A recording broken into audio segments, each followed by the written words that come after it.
Read it. Read it. Read it. Read it. Read it.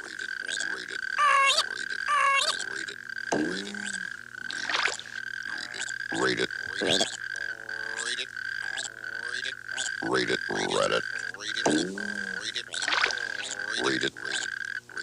Read it. Wrote it. Read it.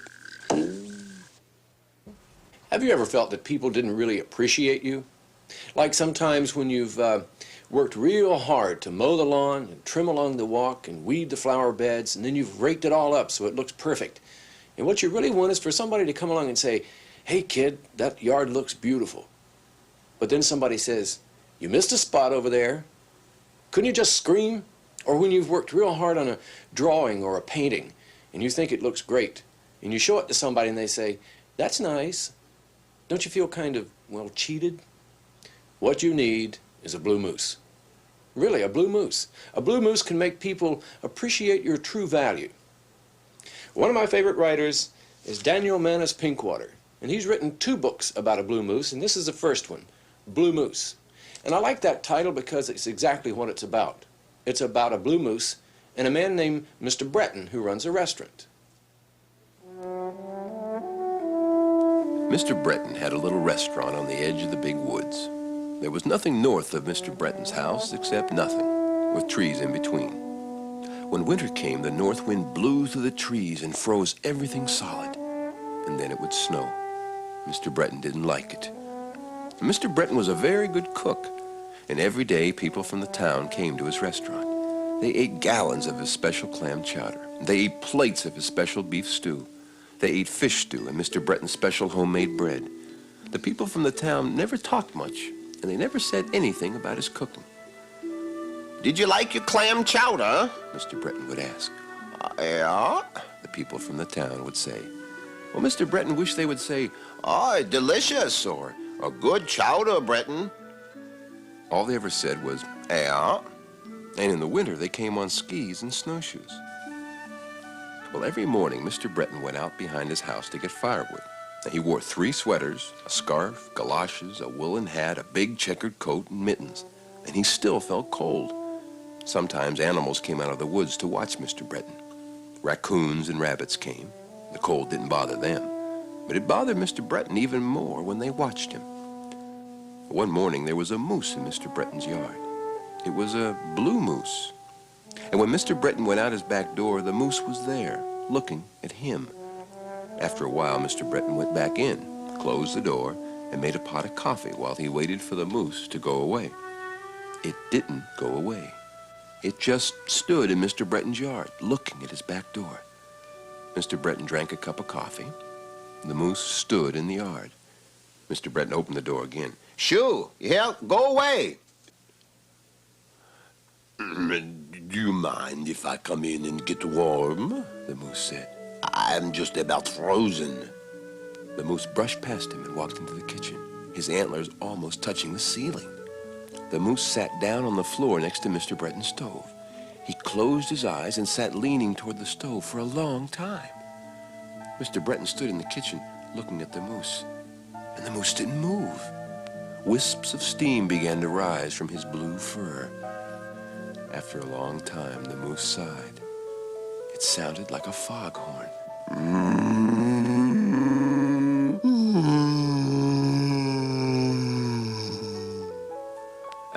Can I get you a cup of coffee? Mr. Breton asked the moose. Or some clam chowder? Oh, clam chowder, said the moose. Mr. Breton filled a bowl with creamy clam chowder and set it on the floor. The moose dipped his big nose into the bowl and snuffled up the chowder. He made sort of a slurping, whistling noise. Oh, sir, this is wonderful clam chowder. Mr. Breton blushed a very deep red. Do you really mean that? Sir, I have eaten some very good chowder in my time, and yours is the very best. Oh, my, said Mr. Breton, blushing even redder. Oh, my, would you like some more? Oh, yes, with crackers, said the moose. The moose ate 17 bowls of chowder with crackers. Then he had 12 pieces of hot gingerbread and 48 cups of coffee. While the moose slurped and whistled, Mr. Breton just sat in a chair. Every now and then he said to himself, Oh, my. The best he's ever eaten. Oh, my. Later, when some people from town came to Mr. Breton's house, the moose met them at the door. How many in your party, please? The moose asked. I have a table for you. Please follow me. The people from the town were surprised to see the moose. They felt like running away, but they were too surprised. The moose led them to a table, brought them menus, looked at each person, snorted, and clumped into the kitchen. There are some people outside. I will take care of them, he told Mr. Breton. The people were whispering to one another about the moose when he clumped back to the table. Are you ready to order? The people from the town said. They waited for the moose to ask them if they would like some chowder, the way Mr. Breton always did. But the moose just stared at them as though they were very foolish. The people felt uncomfortable. We'll have the clam chowder. Chaudière de clam, very good. Do you desire crackers or homemade bread? We'll have crackers, said the people from the town. I suggest you have the bread. It is hot. Then we'll have the bread, said the people from the town. And for dessert, will you have fresh gingerbread or apple jaquette? Oh, what do you recommend? After the chaudière de clam, the gingerbread is the best. Thank you, said the people from the town. It is my pleasure to serve you, said the moose. And the moose brought bowls of chowder balanced on his antlers. At the end of the meal, the moose clumped to the table. Has everything been to your satisfaction? Said the people from the town. Their mouths were full of gingerbread. I beg your pardon. What did you say? It was very good, said the people from the town. It was the best we've ever eaten. Then I will tell the chef, said the moose. Well, now that Mr. Breton has met the Blue Moose, things are much better. And you can bet that the people who come into the restaurant for food appreciate it a lot more. Well, that's not to say there aren't some problems.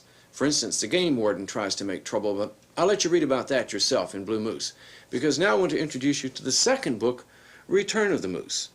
Now, the next time the moose comes to see Mr. Breton, he's quite changed. He's become very creative, and Mr. Breton is very surprised when the moose asks to borrow a typewriter. The next morning, when Mr. Breton was preparing things in the kitchen, at the time when the moose usually stayed in bed, Mr. Breton heard the clicking of a typewriter from the moose's room. The moose typed slowly, one click at a time. He kept it up for more than an hour. At the time when the moose usually came downstairs for his soup bowl of coffee and 15 or 20 pieces of gingerbread, he was still clicking away on the typewriter. Mr. Breton put the soup bowl of coffee and 15 or 20 pieces of gingerbread on a tray and carried it upstairs. He knocked softly on the door in the moose's room. Come in, said the blue moose. Mr. Breton went in. The moose was sitting in bed with the typewriter balanced on his knees, and surrounding him were stacks of paper with writing in long hoof. There was also a pile of neatly typed pages. The moose was reading from the sheets of paper written in long hoof and typing what he read. I hope my typing does not disturb you. If it bothers you while you're cooking, I could type at another time. Oh, no, not at all. I like the sound of the typing. It reminds me of drops of rain falling on the roof. I just thought you might like it if I brought your coffee and gingerbread to you. Thank you very much. That was most considerate. I don't suppose you want to tell me what you're writing? Not at this time. From that time on, every morning, the moose typed in his room while Mr. Breton worked in the kitchen. Every morning, Mr. Breton brought a soup bowl of coffee and 15 or 20 pieces of gingerbread to the moose. And every morning, Mr. Breton said, How's it going today? Just fine, the moose would say. I don't suppose you want to tell me what you're writing, Mr. Breton would say. Not at this time, the moose would say. Mr. Breton would go back to the kitchen. For a while, there would be no sound of typing as the moose slurped up his soup bowl of coffee and ate his 15 or 20 pieces of gingerbread. Then the clicking would start again, reminding Mr. Breton of drops of rain falling on the roof. Mr. Breton was very curious about what the blue moose was writing. But whenever he asked the moose would say, not at this time. Well, one morning when Mr. Breton came down to begin work in the kitchen, he found the blue moose standing and staring out of the kitchen window. You're up early. The moose said nothing. No typing this morning? The moose said nothing.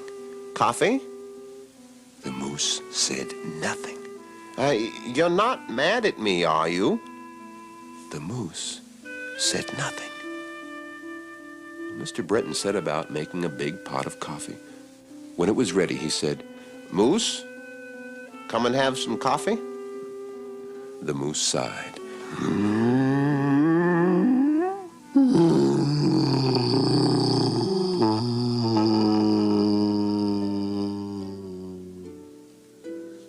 Now, when a moose sighs, it's always very expressive.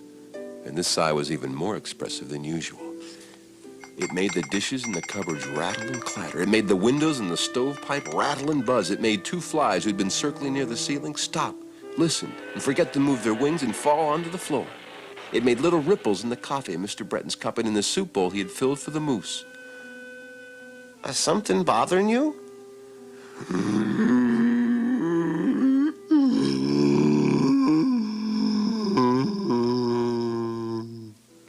The moose sighed again, and the dishes rattled, and the windows in the stovepipe buzzed, and two flies looked at each other and began crawling toward the kitchen door, and little waves appeared on the surface of the coffee.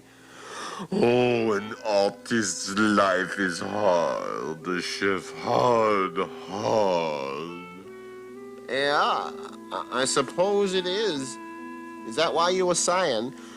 My work, my life, my masterpiece, everything has gone sour.